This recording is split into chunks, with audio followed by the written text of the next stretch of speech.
Next booking natin dito sa McDonald's. Ay, hindi pala.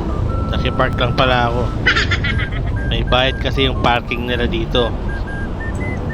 Kaya dumidiskarte na lang kami para makalibre. Malayo nga lang ang lakad, pero okay lang. At least walang bayad. Pick up ko dito sa Dakasi. Akala ko milk tea lang meron dito. Yung ano, fried chicken?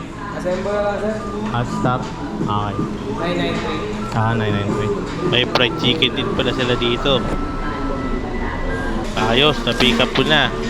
Punta na tayo dun sa isa. Next pick up dito sa Jayco. Naka-ready na yung donut ko dito. Madami siya ng ano? Extra plastic. Tama ba? Yun, thank you po. Alright, deliver natin to. Baka deliver pa ng iba. Alis na tayo, baka umulan pa. Pagdating ko, tinawag ako ni kuya. Kanina kay... Kaso hindi pala ako. Ay, hindi. Hindi ako yan. Pogi yan. Yeah. Kaya lumapit ako sa gwardiya. Okay. Tama, dulo, Pwede. kaliwa. Dulo, kaliwa. Yun, nag-aantay na pala siya sa may gate nila. Thank you po.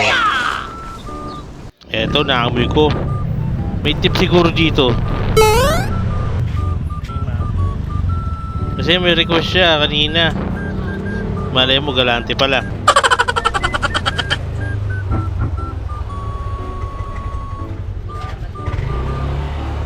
Oh, Lats. Iya pala naamoy ko. Pero tuloy na natin to. Ganun talaga. Importante, mahalaga. Ayos pa rin yan. Next booking naman tayo mga paps.